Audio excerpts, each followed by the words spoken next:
Hey guys! In today's video, I'm excited to share with you a few paper quilling Christmas crafts that you can make as a gift or use to decorate your own home. Make sure to tag me on Instagram if you try these out or send me a picture of your work. I'm always happy to see the artwork you learn to make from my videos. So, without any further ado, let's get to work. First, I'm going to show you how to make the stem for the berries and the leaves that we're going to have to make. So I'm using wire, crepe paper, and some glue. The wire I'm using is 0.3 millimeters thick. It's a very thin wire, and I like to use this type of wire because it bends easily, and that's important for me. So you start by adding some glue at the top end of your crepe paper, and then you begin to wrap this crepe paper around your wire, and be sure to add some glue here and there as you go.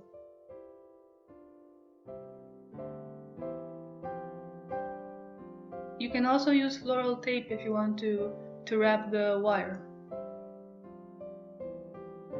So you're gonna need to make a lot of these stems because especially if you want to make a wreath, you're gonna use a lot of berries and leaves. But if you're thinking only to make a card, you don't need to make that many.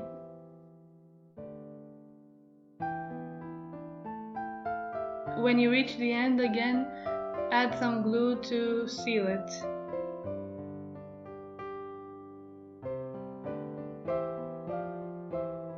And then I'm cutting away both ends because there's always some excess crepe paper there.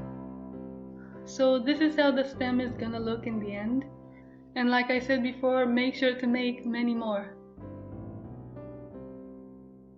To make the berries, I'm gonna use this Christmas Red. These are 1mm paper strips. And I link below the Etsy shop from where I bought them because sometimes some of you ask me. So to make the berries, I'm gonna use 2 paper strips because I'm gonna make a top half and a bottom half. I'm cutting away the ends of these paper strips because they still have some leftover glue.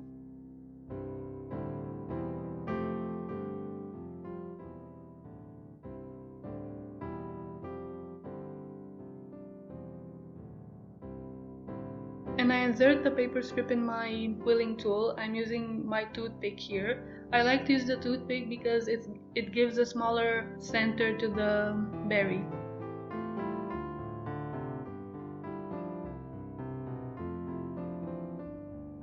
So you roll till the end until you make a tight coil. And you seal it with a little bit of glue at the end. You're gonna need to make, like I said, both the top half and the bottom half for the berries. Then you gently press over it to make it more smooth, but make sure not to scratch it. You can see here that I made a very tiny center to the coil, it's barely visible. Now that I have both of my halves done, you can see that the bottom half has a slightly bigger hole because I'm gonna need to insert the stem through it. You can also make bigger berries. Here I'm using 1 paper strip and 1/4 of a paper strip to make slightly bigger berries. So you just add the small paper strip like that over the bigger one. You don't need to add any glue and simply roll over like you see me doing here. Once you've made all your berries, both the top and bottom halves, make sure you have both of those, you can start shaping them. I'm using a dome ruler here, but you can use any round object, small object that you have around the house. So again, you can see that I'm gently pressing over it with my finger. And this is how it's supposed to look.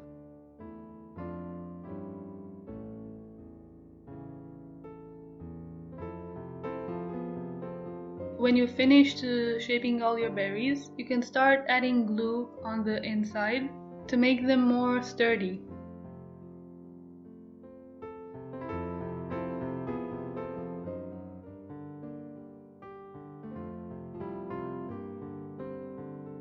After the glue has dried well, I used the quilling needle to make sure that the hole from the bottom half of the berry is wide enough so that I can insert the stem through it.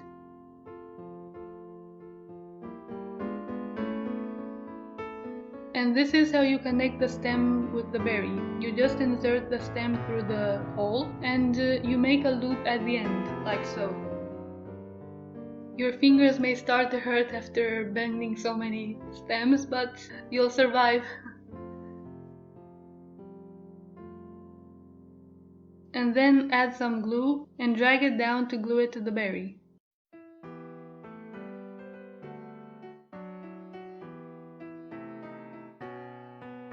Then you can leave it dry. And now comes the part where you glue the top half of the berry to the bottom half. And this is how I do it. I mixed some glue with water here because I want it to be less thick. And this is how to do it. You just take the bottom half of the berry and put it upside down in the glue, like you see me doing here.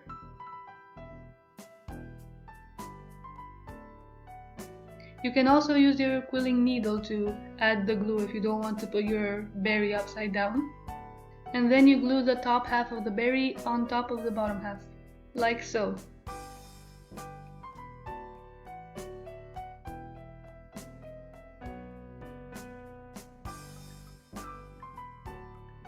You can leave them to dry for a couple of minutes before starting the next step. This here is a sticky roll that I use in order to remove the glue from my hands. I also like to use it to remove glue from my table, and it comes in really handy. You can also use normal Scotch tape for this part. Also, I wanted to say that if you find that you have leftover glue on your berries, you can just simply scratch it off after it's dried with your finger gently. And I sometimes also use this sticky roll to remove those patches of glue. Next step is adding varnish to your berries. This makes them have a shiny look, and also it makes the color pop out more. Another great thing about the varnish is that it sometimes hides any stain that was left over from the glue and that you weren't able to remove with the sticky tape. I then stick them in this foam thingy so that they can dry well. To learn how to make the leaves, you can watch the video that I made on this topic, which is linked in the description below.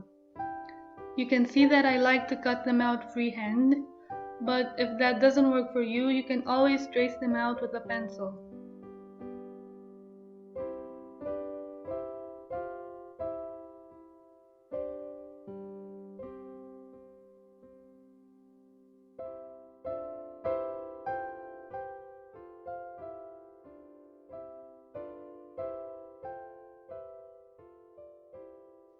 Here you can see that I traced out the shape of the hollyberry leaf as example. And finally, we've come to the place where we actually put our elements together. You can see that I made three sizes of berries, a smaller one, a medium one, and a slightly bigger one. I've also made quite a few leaves, and before I start putting them together, I shape them like so. So I take the leaves and twine them to each other one by one, and I made clusters of 3 leaves or 5 leaves.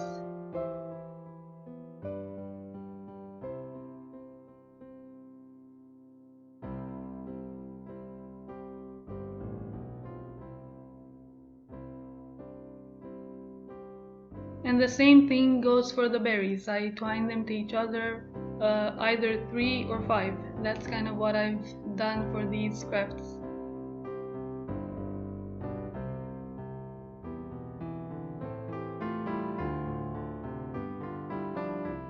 Now, to connect the leaves with the berries, I either twine them to each other or I use some glue, like you see me doing here.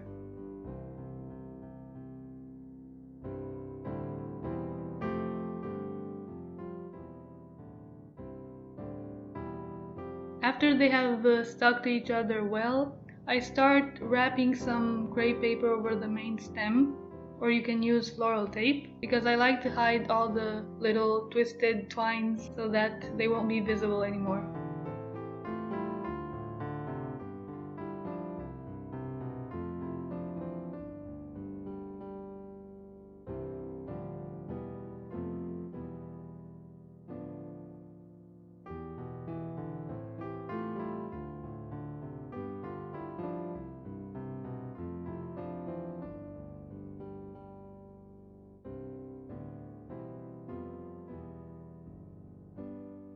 Here you can see that I'm making a small card, and I wrote in pencil first so that I can trace over with my Sakura Pigma Mikron.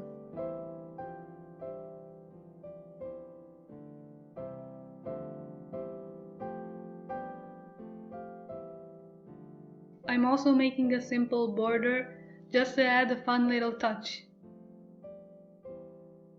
To glue the hollyberry branch, I'm using a strong adhesive called Loctite. I like this adhesive because it glues my elements very fast.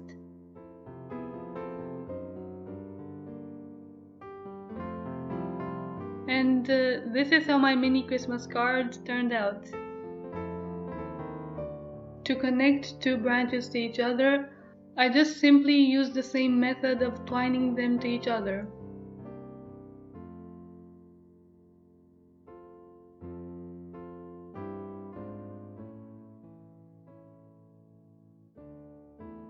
But I also like to add an extra little wire stem to make sure that they are fixed to each other and they don't come apart.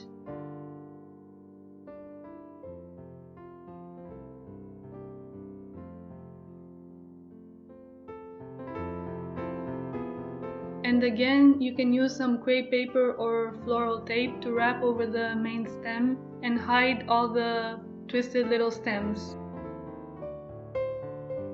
Here's another card that I made. On this one, again, I wrote with my own handwriting because I just feel like it gives a personal touch, especially if you want to give it as a gift to someone.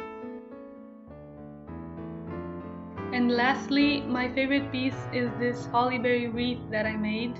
I put together a few branches like the one you saw me making earlier, and I twined them to each other. And then I wrapped some floral tape over all the stems.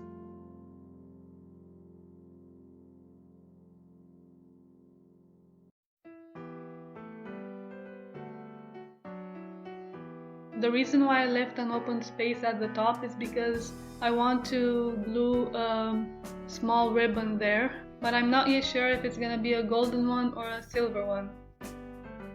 To glue the ribbon, I'm using the same strong adhesive that you saw me using earlier.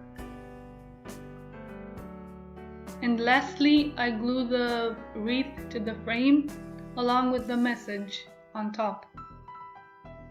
I found this really lovely Bible verse and I thought it would be exactly suitable for this frame.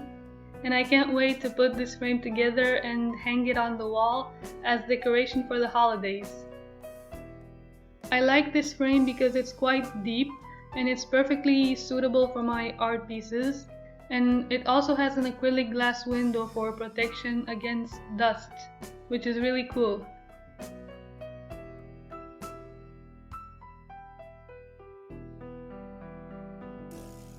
Thank you for watching this video, guys.